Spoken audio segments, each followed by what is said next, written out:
Our hope and prayer for this podcast is that our content will meet you right where you are and leave a spark that only God can fan based on His Word.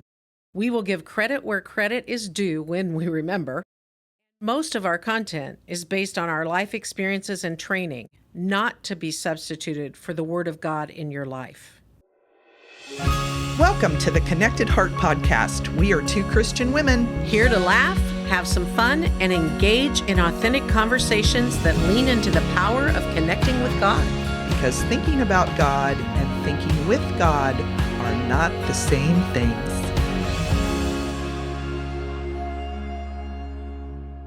Well, welcome back to the Connected Heart Podcast. We are thrilled you're back with us today. Today is a little different for us today. I will be hosting alone without my sidekick because my friend Sandi is not feeling well at all. So we always knew this was going to happen, but as God always knows these things, He has opened the door for my friend Kellie Thompson to come and visit today. Yay. And I'm just thrilled that she's here. Kellie and I are always up for a good time, last minute, like, whoop, we'll see what God's up to today. Lord knew. I know. We're loving it. Well, I want to introduce Kellie. She is someone so dear to my heart. I told her I'm going to try not to gush. But Kellie and I have a pretty strong connection. Mm-hmm. And we have had. But Kellie is the digital strategist for Jesus Film, which is part of the Crew Ministry. Mm-hmm. And it's an international ministry that is all over the world. It is. And Kellie has traveled all over the world and done a lot of just amazing work. But what we're going to talk about today, first of all, we're going to tell a little bit of our story, Mm-hmm. which people seem interested in. Mm-hmm. And I've had Kellie come and speak to some of my groups that I've had, and everybody always wants her back. And they always are excited and amazed at our little story. And so we've condensed it, haven't we? We have to. Condensed we can't it. talk that much. So we're just super excited to what God has for us to share today.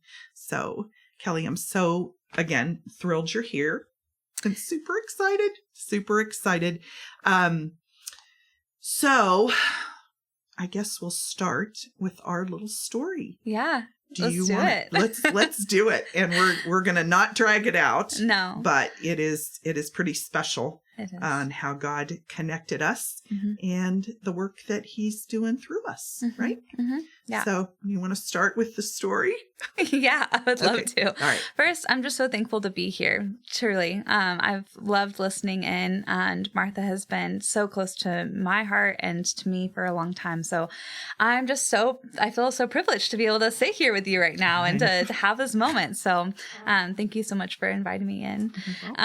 But yeah, so gosh, our story starts back when I think I was 13 years old. I remember I had gotten invited to a choir group from a church, and it was from like my older sister's friend brought me in. It was like one of those connections.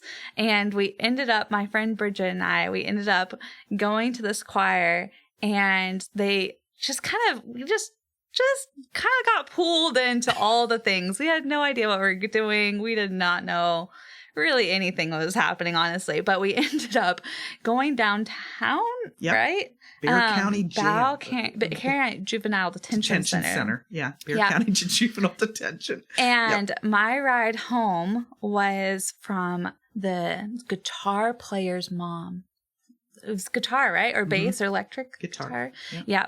And I ended up, she took me to McDonald's, and it was a huge highlight for me. I was really excited. And that lady was Martha. Yep. And I had no idea. Guitar player's mom. The guitar player's mom. Yep. Uh-huh. So, yeah, it began, our relationship began back when I was 12 years old being taken. And for me, that was, just where I was at, like during that time. It was very impactful for me to experience an adult like caring and really like, just paying for everyone's lunches and like, just showing up in that way. And so, little did I know that I would then end up going to prom with her son. Senior year prom. Yep. Prom mom. Yep. And then further down the line, I saw you at a coffee shop. And that's really where our story definitely began. So Absolutely. Do you want to keep it going? Well, I got, when we nicknamed Kellie Prom Kellie, because there were several Kellies. And over the years, if somebody was talking about Kellie, we were like, oh, that's Prom Kellie. Is that Prom Kellie? That's Prom Kellie. And Prom Kellie. And so when she came up to me in the coffee shop, I had just moved back to the area. Mm-hmm. And so you came up to me and I was like, it's Prom Kellie. It's Prom Kellie. And so we just instantly had our connection of let's sit down and catch up. And you just shared with me all that God was doing in your life. Yeah. You were in college. Yeah. And you had gotten saved. Mm-hmm. Yep. And you said, I've become a believer. Yeah. I don't even know how the conversation happened. But who knows? Yeah, that was honestly a pretty critical time in my life. Like I was a new Christian back in San Antonio, and I was like really in the throes of honestly, like the time when the Lord was really calling me into ministry, but I was in nursing school and I was really wanting a very different plan for my life, and God had a very different plan for my life. And so I think that you and I met maybe a couple months before kind of the kind big of turnaround. Yeah, the big turnaround that happened. And so, it was just really impactful. You had invited me we talked at that coffee shop, but then you invited me to lunch. And then we just continued to meet up. Right, to meet up. Mm-hmm. And so, and one of the things that the Lord put on my heart during those times were, I don't think she should be a nurse. Like, Lord, is she supposed to be a nurse? It just didn't sit right in my spirit in all of our visiting that we would do. And I was like, okay, well, far be it for me to tell someone, what should happen. Yeah. But at one of our meetings, I said to you, Kellie, are you sure that you're supposed to be a nurse? Yeah. And that was a huge shift. But I had put a lot of prayer into that. I didn't just flippantly. I mean, I don't think that little did you know that God had been doing so much stuff in my own story. And then, I mean, like, it was almost a whole year of just him continuing to pursue me. So, I remember all of a sudden, getting into the throes, seeing my life starting to like really change. And then once I did say, okay, Lord, I'm going to go into full-time ministry, the Lord opened up for me to work in Jesus Film Project. And I had been volunteering with the Crew campus here for 2 years before that. And all of a sudden life got really crazy. I moved all the way to Orlando, Florida, and began, working with Jesus Film. And for 5 years, my job was to lead short-term mission trips out all over the world. And boy, it was not the easy countries per se. No. It was a lot of the harder places. Yes. And when you said to me, I really have a heart for Muslims. I was like, go back and really pray about this. I was like, no, I don't know, Kel. But you were like, no, Martha, I really am drawn to these Middle Eastern countries. Mm-hmm. And I was like, I know her heart and we're going to see what God does with this, but it's pretty intense. Yes. Yeah. Pretty intense, that travel. Yeah. A lot of crazy times. I mean, I've been with Jesus Film now coming up on 9 years. And I mean, yeah, I had like only gone to Mexico before that, you know, and the Lord's opened up just so many opportunities for me to travel. Like, I mean, not even just in the Middle East, like really globally, and so many different countries and pockets of the world that like I had never even heard about. And I always have to check the map. Yeah, When you say to me, a map on I'm going to this country, I was like, what is that? Like, where is that? Mm-hmm. And I would always have to go and check the map and go like, I don't even think that place is real. Yeah. But, like Ouagadougou, Burkina Faso, you know? Yeah. No, couldn't find that on the map. No. But yeah, it was so impactful though, because even as I left, I remember, Martha, you were very intentional about honestly just still pursuing me. And I always felt like I could come to you. And I ended up having like a prayer group on all of my trips. And that was so critical. It was so important for me to be able to text out, to let people know what was going on, the prayer needs, the prayer support.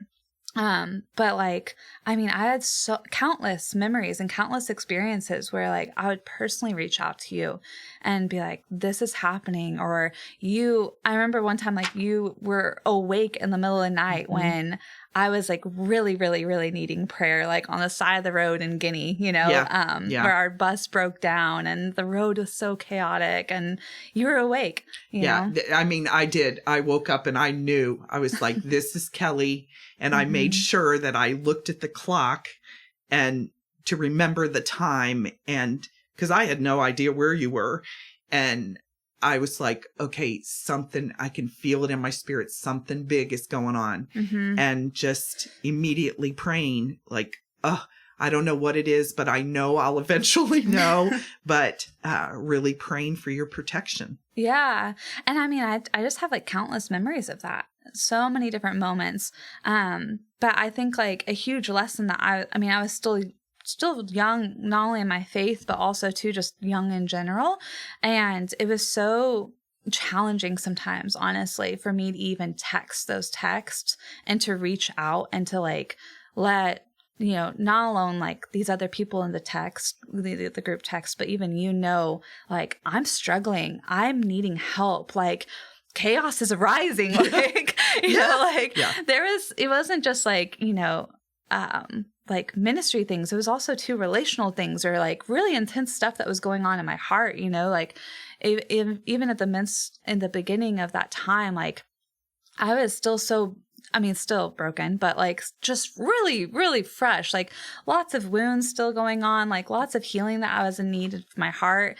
And it was just so impactful to be able to experience the power of prayer in my own life. But it was also a huge step of faith to like start reaching out and to be vulnerable and to start asking you and to actually, you know, see this really hard area of my heart, you know, that was, I mean, it just felt so vulnerable. And so I feel like I learned so much by, honestly, just those moments that you would think like, oh, she should be desperate for like prayer support, you know, but it was sometimes really challenging for me to just even ask for help. And so, I've just always been so thankful for you being there and to like help me and to mentor me in so many areas. Yeah. Well, and Kellie and I have talked about this a lot, about how God put this mentoring relationship together, because it was different. It was different than a client. It was different than someone I would be praying with at church. There was such a connection, a God connection that we both knew. You know, we knew that it started at a McDonald's. You know, we knew, and what a privilege that is, and a responsibility. Yeah. But in our mentoring relationship, even when you look at it in scripture, it would be the older women mentoring the younger women. Well, in our relationship, you have poured so much into my life that and giving me perspective on things that I saw only one way. I mean, same. Yeah.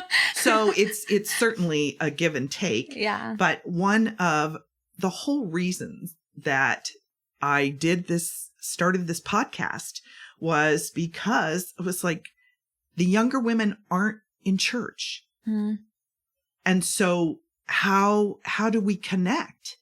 And, and when the Lord put on my heart, well, do a podcast, I was like, well, I'm not doing a podcast. And like, how crazy is that? And just to watch how God kept working things and showing me that women listen to podcasts, not just women, but younger people listen to podcasts. I listen to podcasts. And so that was my heart's desire. And then when I said to you, hey, I know this is kind of crazy, but I'm going to do this podcast. And you got so excited, like, I'm so excited you're doing a podcast. I was like, okay, Kellie thinks it's a good idea.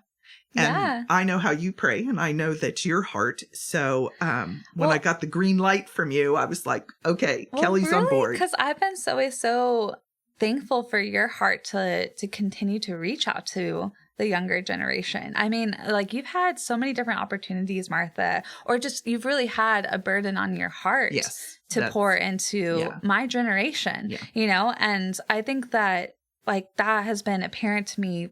I mean, just from our relationship in general, but also other opportunities that you've had where you've been able to speak to, and just the ways that you have pursued young women. I mean, you have no idea the impact it is not only in my life, but then other people, and I just think that, I feel like there is a lie from the enemy that's like for the younger generation that like there's so many lies that we could believe, so many different lies of like, one, we shouldn't be asking for help. We should have this all figured out, all the things, or two, we just, I mean, I could go down the list of like the reasons that we talk ourselves out of in our minds out from like asking for help, Right. But it is just, I feel like we all of a sudden then get robbed of so much wise counsel, so much like just care and support.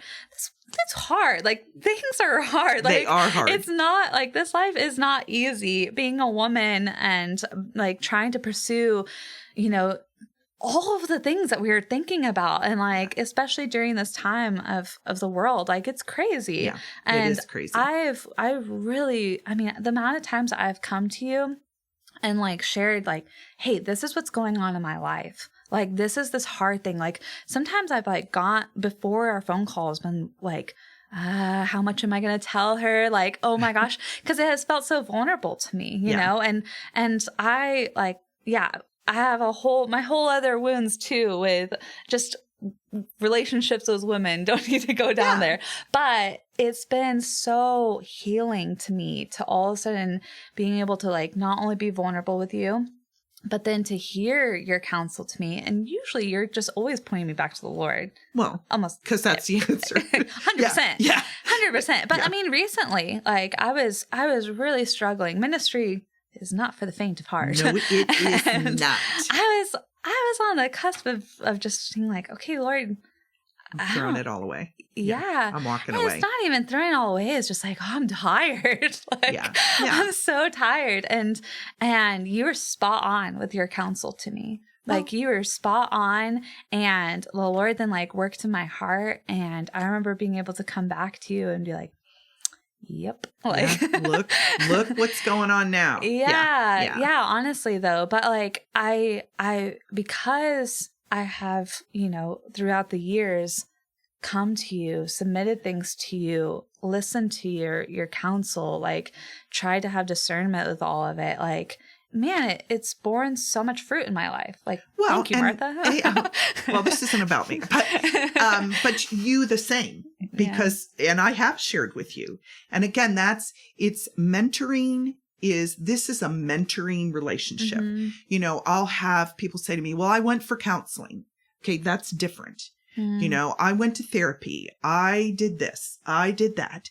And that's all wonderful. Good. Yeah. It's wonderful. Yeah. And we had a trauma therapist on. Yeah. And so great. She shared about kind of how you sift through your situation. Mm-hmm. And you have. If I can share, that you've gone to counseling, you've done 100%. Some other things. 100%. But the mentoring is It's a foundational It's trust. relational. Yeah, and relational. And yeah. also too, it's like years and years of like, I mean, you've essentially watched me grow up, kind of quote unquote, you know?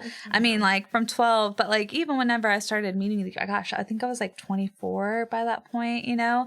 And still a baby Christian, like I had still no idea what I was doing, and I know. And look at you now, Kellie. Look at you now. Still need a lot of help, but like, look what God has done, and that's it. But it's and so critical because we can always come back though to like those things. Like we can see the trajectory, or I can like I've built so much trust with you, you know. And I think that's like such a difference. It's like just the amount of trust, and we know, you know, what a gift that is. And so, of course, I want it for everybody. 100%. You know, I want it for everybody.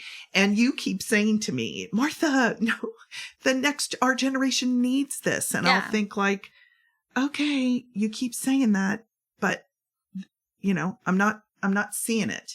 I mean, I know it, and scripturally it tells us that, but I'm not seeing it. What would you think is the thing that's like holding the generations back from meeting? Well, you know, a lot of young people have walked away from the church. Mm-hmm. And I get why, you know, I keep digging and trying to find out why.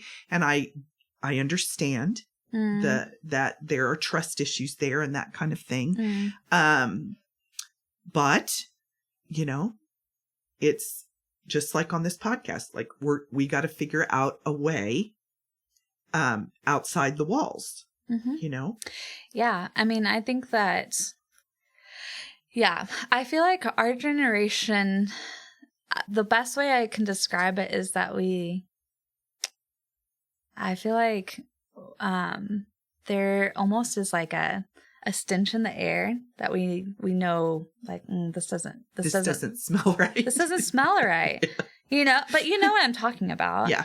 And I think that like, but in a way, I think that that's actually a huge blessing because I feel like there's things that are now falling apart that like maybe should, you know, and like, I feel like it's like the Lord, how I've discerned kind of like where we're at right now.